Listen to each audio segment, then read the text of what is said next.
গৌমূত্রের উপর আমি একটা ভিডিও বানাই। সেই ভিডিওর মাধ্যমে আমি নাকি ভিউজ কামানোর জন্য সনাতন ধর্মকে ছোট করেছি এবং ভিত্তিহীন প্রশ্ন করেছি, এমনটাই দাবি করছেন আর্য পবিত্র দাস। মিথ্যা কাল্পনিক দাবি তুলে সনাতন ধর্মকে বন্ধ করার চেষ্টা। একে কে বলেছে? কোন পণ্ডিত, কোন ধর্মগুরু, কোন মঠের মহারাজ বলেছে কথা যে গরুর দুধের থেকে গোমূত্রে পুষ্টিগুণ বেশি? এই কথা যদি কেউ বলেই না থাকে, তো কাল্পনিক একটা প্রশ্ন উঠিয়ে সনাতন ধর্মকে খণ্ডন করতে আসা এটা খুব বদমাইশি কাজ। আরে দাদা মিস্টার আর্য, বর্তমান সময় এক শ্রেণীর মানুষ গোমূত্র পান করছে আর গরুর দুধ গঙ্গায় ঢালছে। মানুষ তো তখন এটা করবে যখন দুধের চাইতে গোমূত্রে বেশি পুষ্টিগুণ থাকবে। তার জন্যই আমি ভিডিওতে বলেছিলাম আপনি জাস্ট আমাকে একটা প্রমাণ দিন গরুর দুধের চাইতে গোমূত্রে বেশি পুষ্টিগুণ রয়েছে। ভিডিওর কুত্থা বলেনি অমুক ব্যক্তি এটা বলেছে। আপনি একজন আর্য পণ্ডিত হওয়া সত্ত্বেও কমন সেন্স এত দুর্বল নাকি আমার পুরো ভিডিও না দেখেই ভিডিও বানিয়েছেন? ওই প্রশ্ন বলার আগে আমি কি বলেছি সেটা কেন বললেন না? আজ আমাদের শিক্ষিত সমাজ হওয়া সত্ত্বেও কেন আমরা মূর্খের মতো কাজ করছি? যে দুধ পান করার কথা ছিল সেই দুধ আমরা গঙ্গায় ঢালছি আর অন্যদিকে গোমূত্রকে পবিত্র ভেবে পান করছি। আর এটা নিয়ে কথা বলে আমরা সেকুলার সনাতন বিরোধী। আপনি জাস্ট আমাকে একটা প্রমাণ দিন যে গরুর দুধের চাইতে গোমূত্রের বেশি পুষ্টিগুণ রয়েছে। বিশ্বাস করুন আমি রোজ 3 বেলা গোমূত্র পান করব। আরে ভাই আমি ভিডিওতে বলেছি কেউ যদি প্রমাণ করতে পারে আমি 3 টাইম গোমূত্র পান করব। কারণ উপকারী জিনিস পান করাই উচিত, খেতে আমার স্বাস্থ্যের জন্য উপকার আছে, কিন্তু অবশ্যই সেই প্রমাণ বিজ্ঞান ভিত্তিক হতে হবে, কোনো মন গড়া নয়। বলছে মানুষের মূত্রের থেকে গোমূত্র কম ক্ষতিকর প্রমাণ করতে হবে। চ্যালেঞ্জ করছি, চ্যালেঞ্জ। গোমূত্র একটা মহা ঔষধি এবং গোমূত্র আমাদের স্বাস্থ্যের জন্য কতটা ভালো চ্যালেঞ্জ করছি। চলুন আপনাকে কিছু বাস্তব রিপোর্ট দেখাই, যদি আপনার চোখ খোলে। দ্য টাইমস অফ ইন্ডিয়ার তথ্য অনুসারে টপ এনিমাল রিসার্চ বডি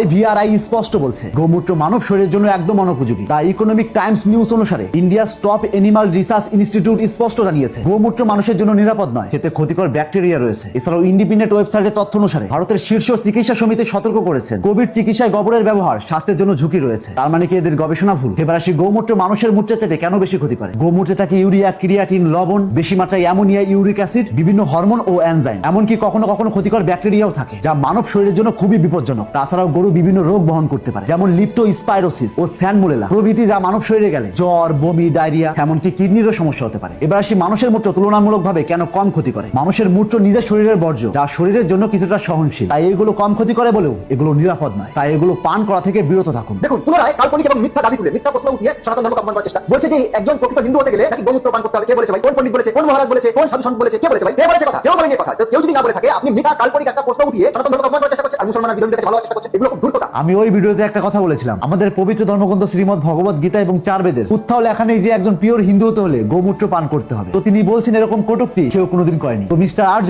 এই ভিডিওটা খুব মন দিয়ে দেখুন। হিন্দু ধর্মের প্রতি শ্রদ্ধা রেখেই বলছে, তাদের ধর্মে একটা বিধান আছে যে আপনি ভালো হিন্দু হতে চাইলে আপনাকে গোমূত্র পান করতে হবে, মানে গরুর পেশাব পান করতে হবে। কি মিস্টার আর্য বিশ্বাস হলো তো? আমি শুধুমাত্র আমার ভিডিওর মাধ্যমে বোঝাতে চাইছি হিন্দুত্ব প্রমাণ করতে গোমূত্র লাগে না এবং এটা ধর্মশাস্ত্র অনুমতি দেয় না। মনে হচ্ছে আপনি সোশ্যাল মিডিয়ায় বেশি অ্যাক্টিভ নন, তাই হয়তো এইসব প্রশ্ন আপনার চোখে পড়ে না, নাকি আপনিও সবার মতো টিনের চশমা পড়ে আছেন। আয়ুর্বেদ নাকি ধর্মগ্রন্থ না? এর ধারণাই নেই শাস্ত্র কি ধর্মগ্রন্থ কি। তো শাস্ত্রটা চোখেই দেখি, ধর্মগ্রন্থ চোখেই দেখি। তার মানে বর্তমান সময়ে যদি আয়ুর্বেদ শাস্ত্র ধর্মশাস্ত্রই হয়, যত রকমের চিকিৎসা বিজ্ঞান ভিত্তিক বই রয়েছে সমস্ত বই ধর্মশাস্ত্র, কারণ আয়ুর্বেদ শাস্ত্র চিকিৎসার কথা বলে আর এই বইগুলো চিকিৎসার কথা বলে।